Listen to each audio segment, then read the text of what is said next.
like this. Hello, welcome back to my channel Nimi's cooking ಬಿ. ಬನ್ನಿ ಇವತ್ತು ಮನೆಯಲ್ಲೇ ಮಸಾಲ ಮಜ್ಜಿಗೆ ಹೇಗೆ ಮಾಡೋದು ನೋಡೋಣ. ತುಂಬ ಈಸಿಯಾಗಿ ಟೇಸ್ಟಿಯಾಗಿ ಈ ಸಮ್ಮರ್ಗೆ ತುಂಬಾ ಸ್ಪೆಷಲ್ ಆಗಿರುತ್ತೆ. ಸೊ ಈಚೆ ನಾವು ಬಿಸಿಲಲ್ಲಿ ಓಡಾಡಿ ಬಂದು ಒಂದು ಚಿಕ್ಕ ಗ್ಲಾಸ್ ಕುಡಿದ್ರೆ ಸಾಕು, ತುಂಬಾ ರಿಫ್ರೆಶಿಂಗ್ ಆಗಿರುತ್ತೆ. ಹಾಗಾದರೆ ಬನ್ನಿ ಇದು ಹೇಗೆ ಮಾಡೋದು ನೋಡೋಣ. ಅದಕ್ಕಿಂತ ಮುಂಚೆ ನೀವು ನನ್ನ ಚಾನಲ್ನ ಸಬ್ಸ್ಕ್ರೈಬ್ ಮಾಡಿಲ್ಲ ಅಂದರೆ ಸಬ್ಸ್ಕ್ರೈಬ್ ಮಾಡ್ಕೊಳ್ಳಿ. ಹಾಗೆ ಪಕ್ಕದಲ್ಲಿ ಬರಬಲ್ ಬಟನ್ನ ಕ್ಲಿಕ್ ಮಾಡೋದು ಮಾತ್ರ ಮರಿಬೇಡಿ.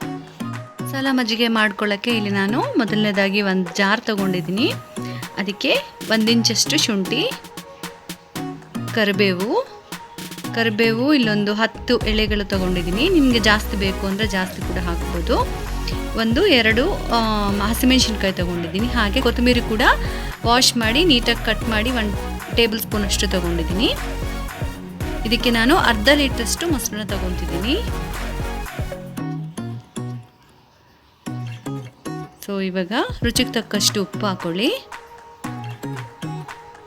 ಸೊ ಇದಕ್ಕೆ ನಾನು ಒಂದು ದೊಡ್ಡ ಗ್ಲಾಸಷ್ಟು ನೀರನ್ನ ಹಾಕಿ ಇವಾಗ ಬ್ಲೆಂಡ್ ಮಾಡ್ಕೊಳ್ಳೋಣ.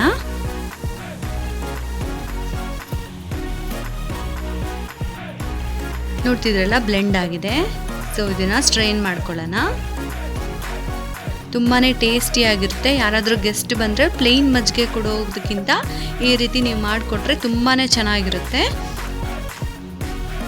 ಸೊ ಈ ರೀತಿ ಸ್ಟ್ರೈನ್ ಮಾಡ್ಕೊಳ್ಳಿ. ಸೊ ಇನ್ನು ನಿಮಗೆ ಉಪ್ಪು ಕಡಿಮೆ ಇದೆ ಅಂದರೆ ಒಂಚೂರು ಉಪ್ಪು ಹಾಕ್ಕೊಳ್ಳಿ. ಸೊ ಇಲ್ಲಿ ನಾನು ಕರೆಕ್ಟಾಗಿದೆ ಉಪ್ಪು ನಾನು ಹಾಕಿರೋದು. ಸೊ ಇದಕ್ಕೇ ಇನ್ನೊಂದು ದೊಡ್ಡ ಗ್ಲಾಸಷ್ಟು ನೀರು ಹಾಕ್ಕೊತಿದ್ದೀನಿ. ಸೊ ನೀರನ್ನ ಹಾಕಿ ಚೆನ್ನಾಗಿ ಒಂದ್ಸರಿ ಮಿಕ್ಸ್ ಮಾಡ್ಕೊಳ್ಳಿ. ನೀವು ಬ್ಲೆಂಡ್ ಮಾಡಬೇಕಾದ್ರೆ ಐಸ್ ಕ್ಯೂಬ್ಸ್ ಕೂಡ ಹಾಕೋಬೋದು, ತುಂಬ ತಣ್ಣಗಿರುತ್ತೆ. ಇಲ್ಲ ನೀವು ಫ್ರಿಜ್ಜಲ್ಲಿಟ್ಟು ಸ್ವಲ್ಪ ಹೊತ್ತು ಆಮೇಲೆ ಕೂಡ ಕುಡಿಬೋದು. ಈ ಬಿಸಿಲಿಗಂತೂ ಇದು ತುಂಬಾ ಚೆನ್ನಾಗಿರುತ್ತೆ. ಖಂಡಿತ ನೀವು ಕೂಡ ಒಂದ್ಸರಿ ನಿಮ್ಮ ಮನೇಲಿ ಟ್ರೈ ಮಾಡಿ ಇದು ಹೇಗೆ ಬಂದಿದೆ ಅಂತ ನಾನು ಕಮೆಂಟ್ ಮೂಲಕ ತಿಳಿಸಿ. ಅಷ್ಟೇ, ರೆಡಿಯಾಗೋಗಿದೆ ನಮ್ಮ ಮಸಾಲ ಮಜ್ಜಿಗೆ.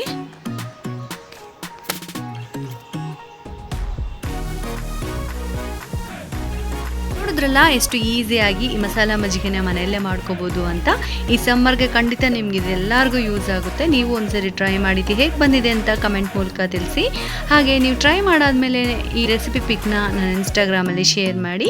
ಹಾಗೆ ಚಾನಲ್ನ ಸಬ್ಸ್ಕ್ರೈಬ್ ಮಾಡಿ, ಲೈಕ್ ಮಾಡಿ, ಫ್ರೆಂಡ್ಸ್ ಜೊತೆಗೆ ಫ್ಯಾಮಿಲಿ ಜೊತೆಗೆ ಶೇರ್ ಮಾಡಿ. Thank you so much for watching. Bye bye.